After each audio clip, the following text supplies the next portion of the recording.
Page 412 of the digital data slate held a physical thumbprint, not a glitch in the code, but a smudge of human oil and salt. Kalen traced the swirl of the mark for a long time. It was the only thing in the 900 pages of the Solaris hegemony contract that wasn't perfectly symmetrical. You'll want to hear how this ends, trust me on that. Kalen was about to learn that some contracts are written in more than just ink. Vax, the senior clerk, didn't notice the smudge. Beneath his formal robes, 4 gelatinous arms rippled with a rhythmic fluidity that signaled professional impatience. The 3 before you lasted 5 days, 7 days, and 3 days respectively, he said, his voice a series of smooth, analytical clicks. High Commander Thorne expects your presence at Outpost Zenith by sunset, human. 1, 2, 3. Kalen counted every step beneath the shimmering weather corridors of the Ethelgard. Above him, the ceiling simulated a pale blue earth sky, a luxury that felt more like a cage. Always stay 8 feet behind Sovereign Lyra. Never look away when she addresses the court. To the Solaris, these were sacred mandates. To Kalen, they were the metrics of survival. 8 feet of distance, precisely. Across the polished deck of the throne room, Sovereign Lyra moved with the terrifying grace of a star collapsing into itself. She was a sun dressed in silver mesh armor. Her private name remained a secret guarded by the Void Syndicate, yet she expected this fragile, short-lived thing to maintain a constant orbit. She didn't look back as they entered the trade summit. Crinkling plastic broke the heavy silence of the third hour. From his pocket, Kalen pulled a nutrient block, its wrapper catching the violet light of the Aegis shields. He ate it slowly. To the Solaris guards, the act seemed dangerously casual, almost a slight against the divinity of the room. They whispered of his disrespect, their multi-jointed fingers twitching on the hilts of their pulse blades. Actually, it was biological armor. In the Solaris records, humans were listed as having a high cognitive refractory period, a delay where the brain processes one stimulus before reacting to the next. By maintaining these small, mundane habits, counting steps, eating on schedule, Kalen was effectively shielding his mind from the crushing awe of Lyra's presence. He wasn't being disrespectful, he was staying operational. Is the oxygen mix sufficient, Kalen? Vax asked as they reached the assembly hall, his eyes clicking with clinical pity. Better than the locker room at Outpost Zenith, Kalen replied, his voice flat. Within the grand hall, the air tasted of ozone and recycled nitrogen. The syndicate representatives sat like statues of obsidian, their eyes tracking the Sovereign with predatory stillness. Kalen stood 8 feet behind her, his eyes focused on the slight tension in the High Commander's shoulders. He didn't watch the diplomats, he watched the shadows they cast. Then came the shift, not a sound but a vibration in the deck plates. One of the syndicate guards leaned forward, his weight centering on his left foot, a movement too fast for the Solaris biology to register as a threat. A flash of searing energy tore through the silence. Kalen didn't think.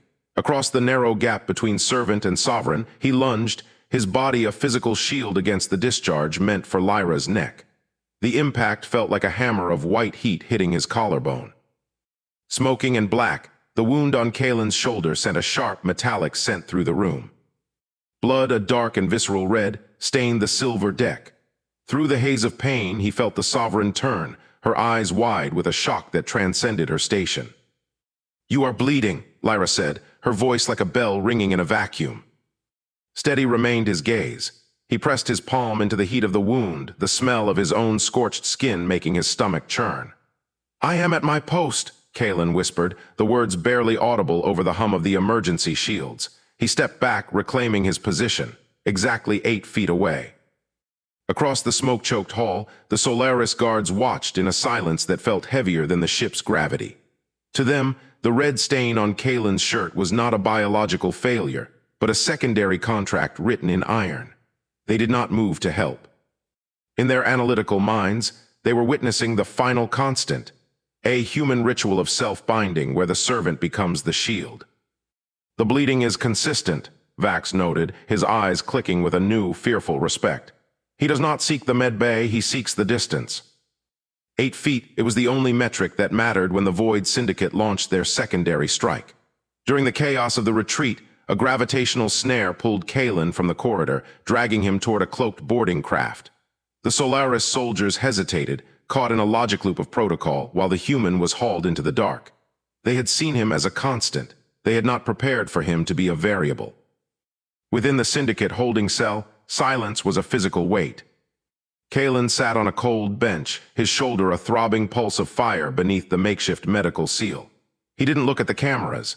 Instead, he reached down and picked a small piece of gray lint off his trousers. He flicked it away with a steady finger. "Tell her to surrender," the Syndicate interrogator hissed through the intercom, his voice a jagged edge. "Tell Lyra that the human constant is broken." Kalen looked at the jagged scar of Marlowe's bird carving, which he had tucked into his palm before the abduction. It was a rough, unfinished thing. It reminded him that 3 people had died trying to find a rhythm that he had already mastered. He didn't speak to his captors. Instead, he began to hum a low, rhythmic tone, the exact frequency of the ship's weather corridors. That specific sequence the Syndicate had never encountered. It wasn't a song, it was a map. By counting the steps and the vibration of the hull during his capture, Kalen had mapped the Syndicate's flagship better than their own sensors.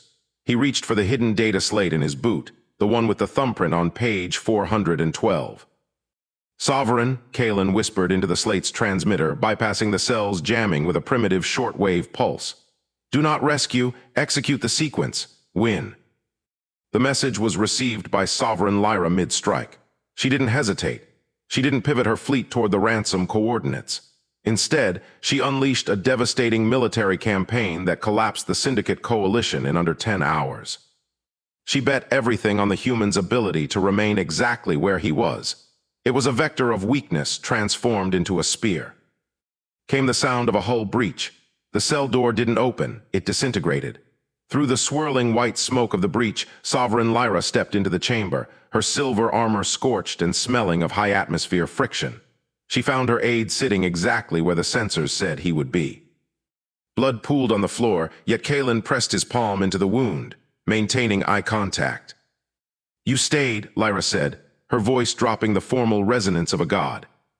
"The contract is for 900 pages, Kalen replied, his voice cracking but certain. "I'm only on page 500. Back at Outpost Zenith, the locker room felt different. The wooden bird Marlowe had started sat on the center table, finished now, its wings smoothed by Kalen's own hand. He didn't take the high-paying jobs in the inner rim.